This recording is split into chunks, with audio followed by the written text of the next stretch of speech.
Hello, welcome to my channel. Please check if you are subscribed. If not, please be kind enough to subscribe to the channel if you want to support me. Thank you. It was supposed to be the adventure of a lifetime. A young traveler, a paradise island, and endless possibilities. 16-year-old Mike Mansholt had always loved exploring the world.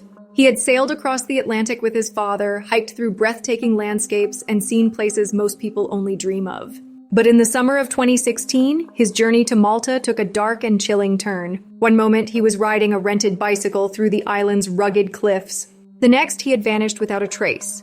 Days later, his lifeless body was found at the base of the Dingley Cliffs, lying in the shadows beneath the rocks. His bike was mangled, his backpack missing, and his phone turned off forever. Authorities were quick to dismiss it as a tragic accident.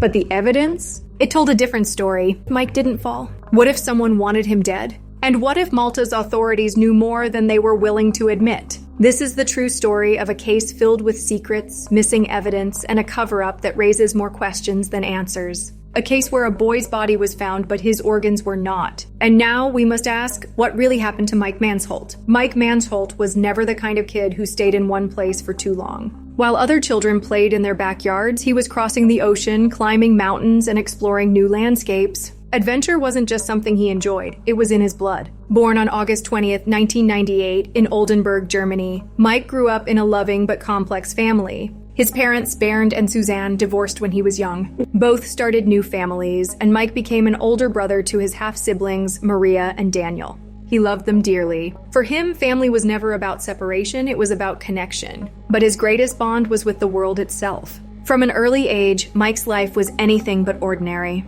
His father, an experienced traveler, took him on journeys most people could only dream of. Iceland, Scotland, the Caribbean, he had seen it all before he was even a teenager. His biggest adventure was crossing the Atlantic on a sailboat, a journey that lasted 700 days. 2 years at sea, facing storms, endless horizons, and the kind of freedom that leaves a mark on your soul. Mike wasn't just an adventurer, he was careful, methodical. He loved the thrill of the unknown, but he never took unnecessary risks. His father often said that Mike had a natural instinct for staying out of danger, a built-in awareness of his surroundings. He wasn't reckless. He was smart. That's why, when Mike decided to take a solo trip to Malta in July 2016, no one was particularly worried. He had been to so many places, faced so many challenges. What was one more adventure? This time it was personal. His girlfriend was in Malta, taking a language course, and he wanted to spend time with her before she returned home. On July 8th, 2016, Mike landed in Malta, ready for a few weeks of sun, relaxation, and exploration. He checked into the Astra Hotel in Slima, a lively coastal town packed with tourists.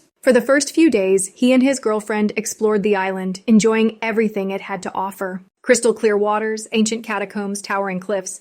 Everything felt perfect. Then his trip took an unexpected turn. His girlfriend's course ended, and she had to fly back to Germany. But Mike? He wasn't ready to leave. He decided to stay a little longer, explore the island on his own. He told his parents, and they had no objections. He was a responsible traveler, and they trusted him. What they didn't know was that this was the last time they would ever hear from him. On the morning of July 18th, 2016, Mike woke up, got dressed, and walked out of his hotel room. Security cameras captured him at 8:39 a.m. At 9:10 a.m., he stopped at the front desk, had a short conversation with the receptionist, then returned to his room. At 9:55 a.m., he walked out of the hotel for the last time. He was wearing a blue t-shirt, carrying a black backpack over his shoulder.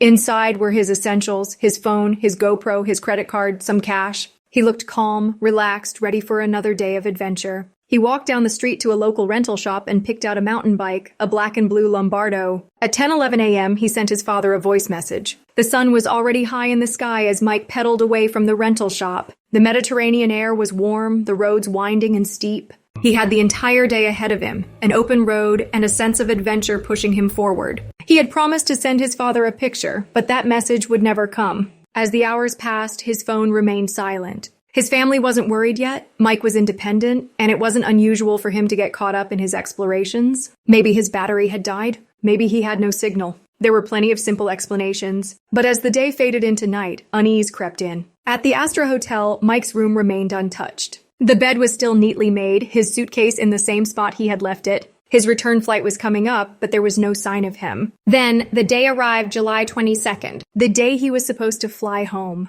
His mother and sister waited at the airport, scanning every face in the crowd. The plane landed. Passengers disembarked, families reunited, but Mike wasn't there. At first, they thought he might have landed somewhere else, maybe missed a connecting flight. Suzanne pulled out her phone, dialing his number, straight to voicemail. Again and again she called. Nothing. Something was wrong. She contacted the airline. The response was like a punch to the stomach. Mike had never boarded the plane. He had never even checked in. Panic took over. She went straight to the police and reported him missing. It was now 2 a.m. on July 23rd, and the German authorities acted fast. They contacted the Maltese police expecting to alert them. But what they heard next made no sense. The Maltese police were already looking for Mike.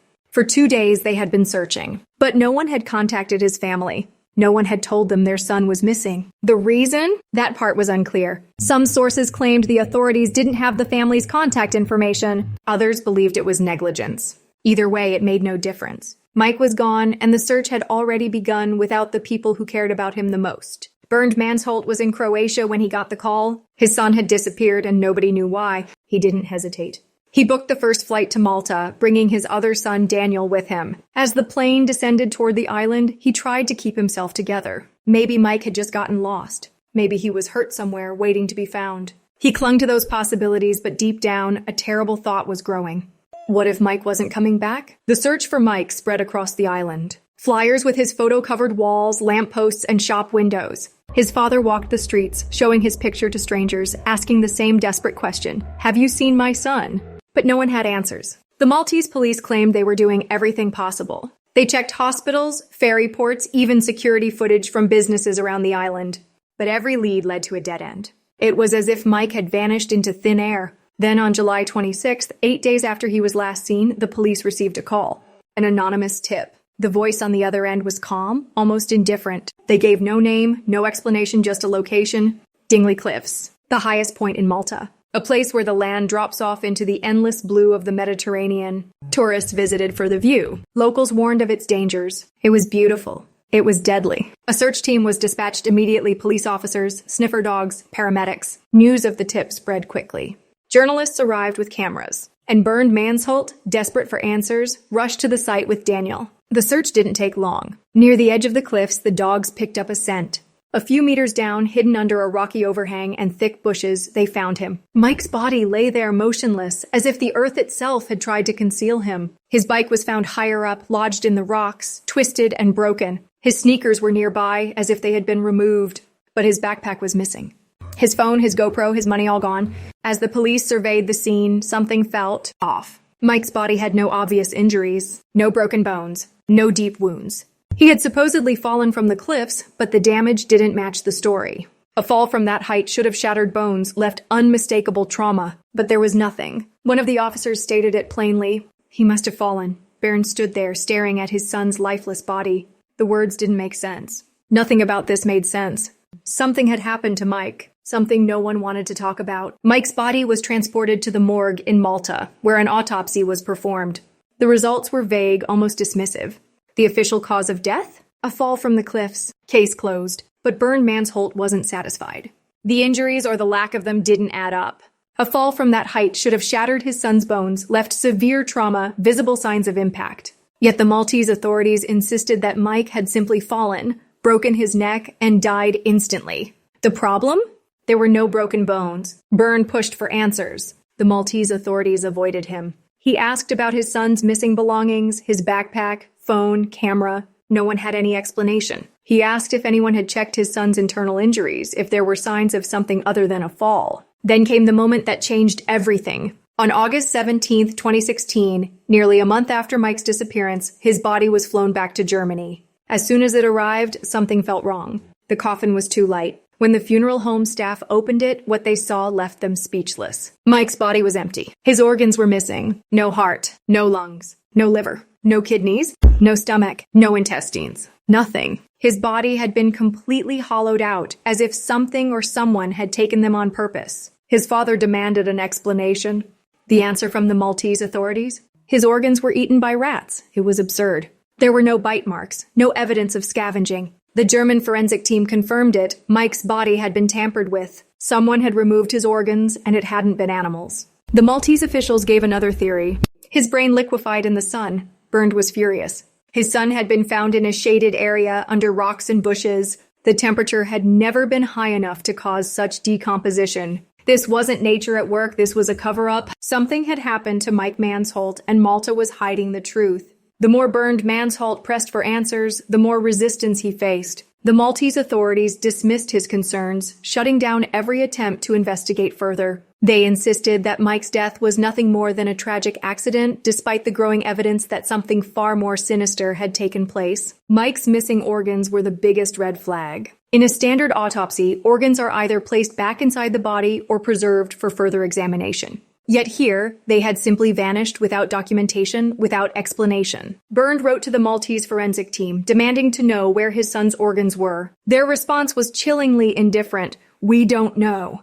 At this point, German authorities stepped in, launching their own investigation. Forensic specialists at the University of Hanover examined what was left of Mike's body. Their findings confirmed Bernd's worst fears. There were no signs that animals had removed the organs. The body had been too well preserved for natural decay to explain their disappearance. Someone had deliberately taken them. And then came another disturbing revelation. Mike's hyoid bone was missing. This small, fragile bone in the neck is often fractured in cases of strangulation. Its absence meant one thing. If someone had choked Mike to death, there would be no way to prove it. Bernd demanded that Maltese officials reopen the case. They refused. Instead, they lost key evidence. The original autopsy report, police photos from the scene, and official statements all mysteriously vanished from the case files. The only thing the authorities would say over and over was that Mike had fallen. But the more Bernd investigated, the more cracks he found in their story. The damage to Mike's bike didn't match the fall. If he had crashed at high speed, the frame would have been twisted, the wheels bent beyond recognition. Instead, the bike had one flat tire and slightly bent handlebars damage consistent with someone staging an accident.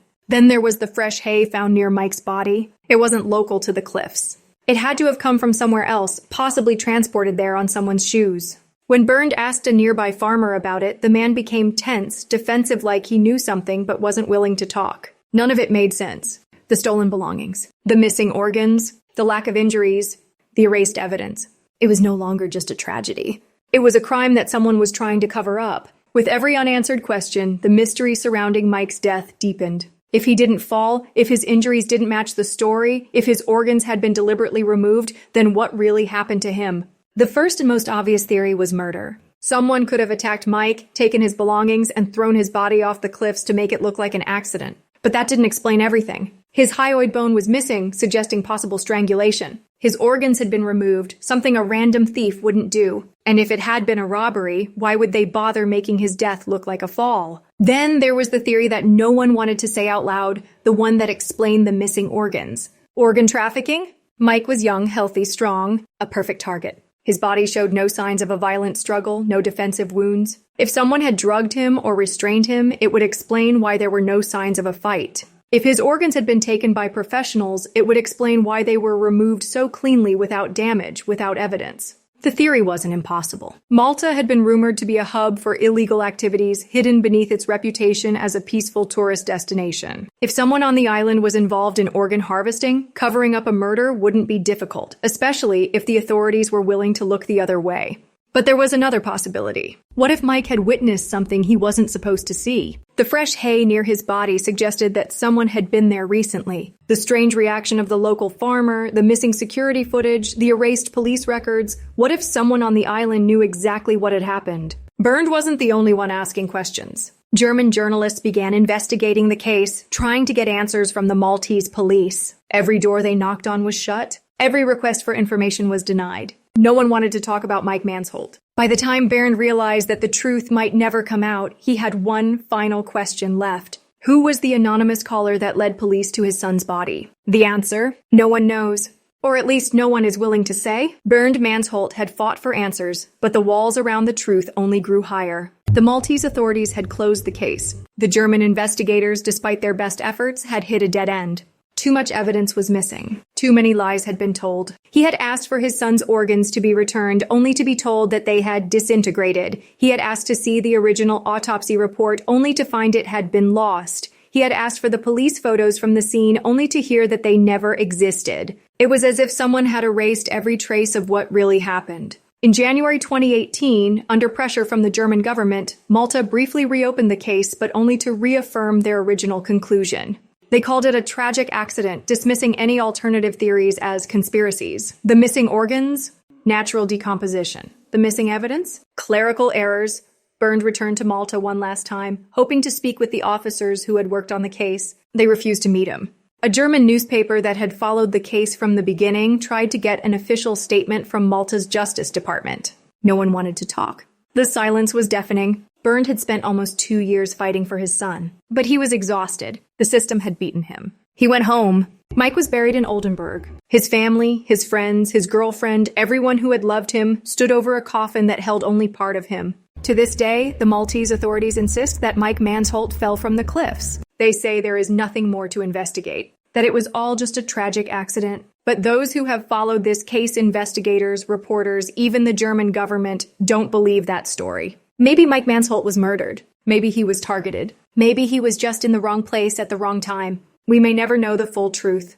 But one thing is certain. Someone somewhere knows exactly what happened to him. Thank you for watching. Don't forget to subscribe to the channel and activate the bell so you don't miss future episodes. Come back for a new episode. See you soon.